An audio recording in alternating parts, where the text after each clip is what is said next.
В Ленске продолжается переселение граждан из аварийного и ветхого жилья в новые благоустроенные квартиры. За период действия программы с 2019 года по 2025 запланировано расселить 220 аварийных домов. Это 2579 семей. Надо сказать, что вообще по программе переселения мы одни из лидеров в республике по планируемым объемам строительства, по планируемым квартирам по переселению по количеству и, конечно, по объему финансирования.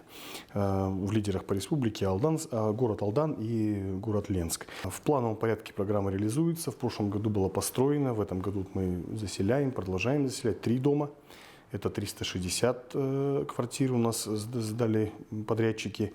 Надо сказать, что 360 квартир получили граждане и 198 по желанию граждан получили компенсацию, что является хорошей такой возможностью для уже приобретения на вторичном рынке либо дома, либо квартиры уже на свое усмотрение.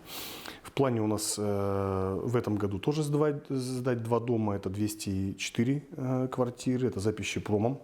Там же мы начнем строительство в этом году еще 2 домов. Новостройка по улице Портовская, 25, только начинает заселяться. Около дома пока совсем пусто. Практически нет автомобилей на парковке и редко встретишь жителей. Людмила Николаевна одна из первых новоселов. Она получила ключи от новой квартиры несколько дней назад. И, конечно, сразу же отправилась осмотреть свои новые владения. Шикарная, хорошая кухня. Все, что требуется для женщины хорошая, была просторная, хорошая кухня. Светлая? Светлая, да. Квартира просторная, светлая, теплая, с хорошим косметическим ремонтом, новыми стеклопакетами и балконом. Оборудован и уложен кафелем санузел, установлен приборы учета, имеется электроплита и мойка на кухне. Нам очень понравилось. Я очень довольна этой квартирой. 3-комнатной, на солнечной стороне, вид во двор, все в шаговой доступности. Я довольна. Квартира женщине была предоставлена равноценная той, что была. Уже сегодня Людмила Николаевна с сыном планирует начать здесь небольшой косметический ремонт. Все очень хорошо. Огромное спасибо строительной компании за то, что нам предоставили такую, как говорится, возможность получить теплую, хорошую, светлую квартиру. Более 30 лет Людмила с семьей проживала по улице Фурманова. Квартира, рассказывает женщина, там хорошая, и район устраивал. Но после 2 наводнений в доме стало холодно, и несколько лет они с мужем просто замерзали зимой. В новой квартире рады. Наконец-то будут жить в тепле. Программа переселения продолжается и дальше. В плане у нас в этом году тоже сдать 2 дома, это 204 квартиры, это за пищепромом. Там же мы начнем строительство в этом году еще 2 домов. Всего в плане у нас переселить 220 деревянных домов двухэтажных, это 2579 квартир и, само собой, 2579 семей.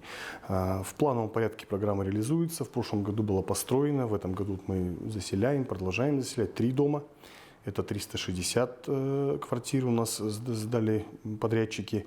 В середине марта состоится очередное вручение ключей от новостроек по улице Портовская, 25 и Рабочая, 1.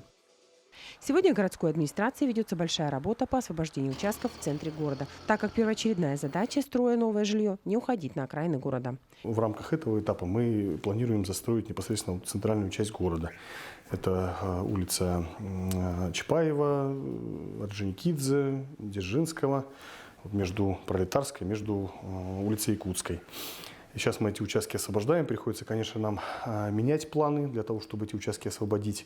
Да, людей приходится переносить чуть дальше по программе, но чтобы застройка все-таки середины города. Стараемся объяснять людям, конечно, где-то переселяем в другой жилфонд аварийный, тоже где состояние квартир и домов чуть лучше.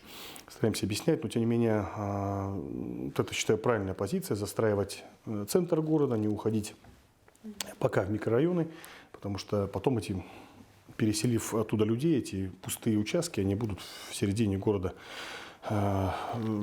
зиять, эти дыры. В связи с этим график переселения немного сбился. Но глава города просит жителей не переживать. Переселены будут все, кто попал в программу. Как мы уже сказали, освобожденные участки в центре города будут использованы под строительство нового жилья. А вот при расселении микрорайона Разведчик освободившиеся земельные участки будут выдаваться многодетным семьям под застройку. Планируем в разведчике распределение участков для многодетных семей с учетом уже нынешних дорог, с учетом тех дорог, которые необходимо будет нам там построить, с учетом сетей, что является очень таким важным моментом.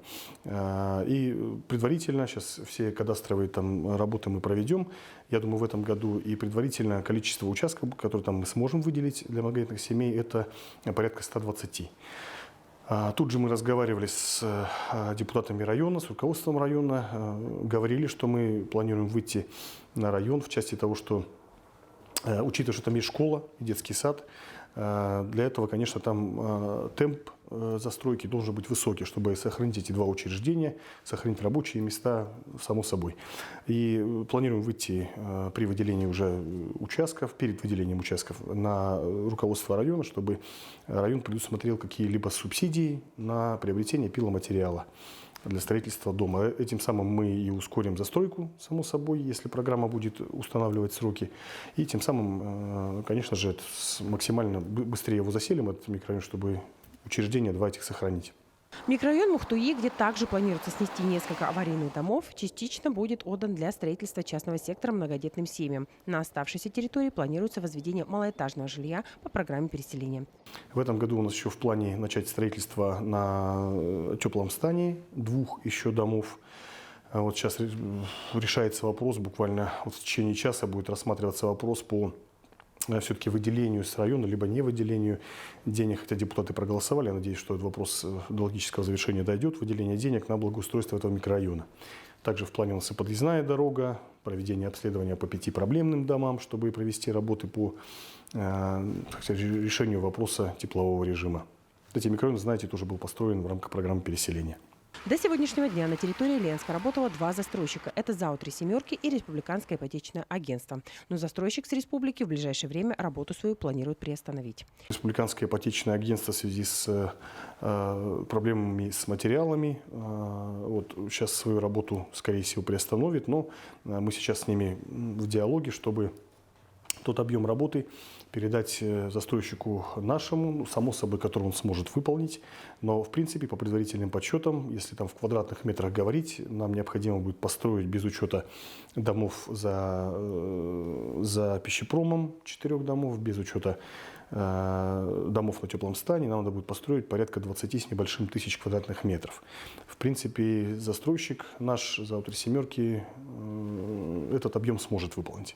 Так что сейчас главное решить проблему с расселением, с освобождением этих участков, для того, чтобы вовремя предоставить, это самый важный процесс, вовремя предоставить участки, для того, чтобы они вовремя могли запроектироваться, проект потом, чтобы прошел госэкспертизу и, соответственно, приступить к стройке.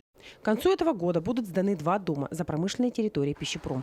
Тут же рядом начинается строительство еще 2 домов. Эти новостройки будут отнесены к микрорайону Рабочий. Здесь запланирована реализация нового проекта под названием «Двор без машин». С внешней стороны этих 4 домов будут расположены парковочные места для автомобилей, а внутри благоустроенная территория и детские спортивные площадки. Надо сказать, что условия программы переселения из аварийного и ветхого жилья остаются те же. За основу берется квадратный метр. Жилье предоставляется метр в метр имеющимся. Компенсация с каждым годом растет. Сегодня она составляет 62 тысячи рублей.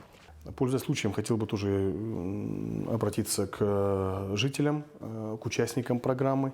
Те, кто не выбрал способ переселения, жилье, либо же компенсацию, обязательно подойти, это в основном этап у нас этого года, 2024 года, обязательно подойти в отдел переселения и написать заявление.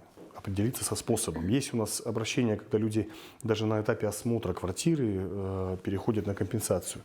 Но это для нас ничего такого критичного. Мы смотрим, кто у нас дальше по очереди с похожими квадратными метрами и предлагаем им. Но вот выбор способа для нас очень важен для того, чтобы планировать либо жилье, либо компенсацию. От этого зависит общее финансирование наше, общее финансирование в республике и, само собой, по России.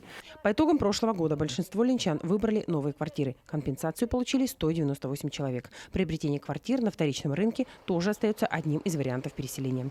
Сегодня глава города надеется, что заработает и 3-й этап программы переселения граждан из аварийного ветхого жилья. Несмотря на глобальную стройку, в Ленске все еще остается много ветхого жилья. Так, в ноябре прошлого года признаны аварийными несколько оставшихся домов микрорайона Северный. Теперь он полностью подлежит переселению. 3 дома признаны аварийными в микрорайоне Алроса, 2 в микрорайоне Мухтуйский.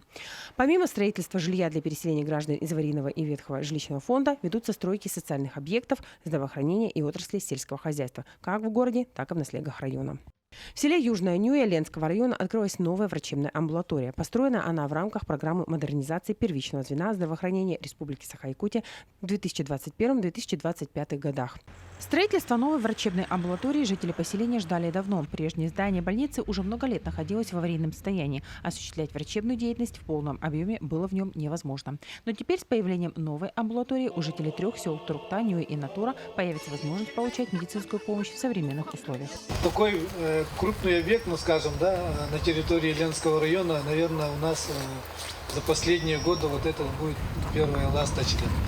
Хочу, чтобы, наверное, вот этот объект был не последний в этом году, что мы открываем в рамках вообще вот этой реализации программы. Ну и жителям Нюйского наследия желаю, ну, в первую очередь, конечно же, поменьше обращаться в врачебную амбулаторию. Ну, во-вторых, чтобы действительно этот объект приносил пользу всем жителям наследия. Площадь здания 200 квадратных метров. В помещении имеются кабинеты терапевта, стоматолога, процедурная комната, лаборатория и одна двухместная палата. Чистенько, аккуратненько все есть, все благоустроено. И врачам хорошо, что у нас и руки помыть можно, и как сказать, а то и в старом здании ничего и не было, это на приеме. Медицинский персонал для новой амбулатории уже набран. Здесь будут трудиться 2 фельдшера, 4 медсестры, санитарка и технический персонал. Амбулатория укомплектована и всем необходимым медицинским оборудованием. Также получили новый глюкометр, новые аппараты КГ мы получили. Ну, еще какие-то моменты идут пока в пути, но как бы у нас планируется оснащение новым оборудованием 100%.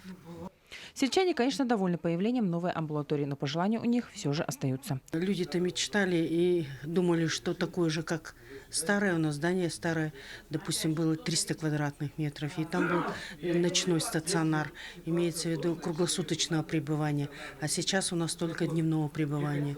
Ну, надеюсь, что скорая помощь будет работать, и, допустим, таких больных будут увозить в город.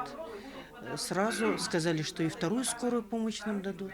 Надеемся, что это будет качественная помощь населению. Теперь жители 3 поселений смогут получать качественную медицинскую помощь в комфортных условиях. А с появлением 2-го автомобиля скорой помощи у медиков появится возможность выезжать на дом. Продолжается сегодня и строительство мостового перехода через реку Нюя протяженностью 183 метра, стоимостью более миллиарда рублей. Школа искусств в городе и общеобразовательные школы в селе Натура. Также запланировано строительство объектов сельского хозяйства в Наслегах. В Атанахре мы в этом году запустим уже где-то к маю месяцу новый коровник на 120 голов. Сейчас мы проектируем специальные, наверное, модульные, быстро возводимые коровники для наших начинающих фермеров где-то из расчета на 50 голов. Плюс мы также планируем построить новый телятник, дополнительно отремонтировать на 250 голов, запустить свинарник на 300 голов. До 1 августа планируем запустить новое хранилище. Там 2 блока будут по 1500 квадратов. Там будет полностью переработка, пакетирование, хранение, скажем, наших овощей. Ну и, соответственно, я думаю, что у наших овощеводов будет возможность в следующие годы уже голова болеть не будет. Мы осенью практически будем всю их свободную продукцию скупать и сами на рынке реализовывать. Сегодня находится на рассмотрении проектно-сметная документация, и в 2024 году будет начато строительство долгожданного дворца спорта с хоккейным кортом и бассейном.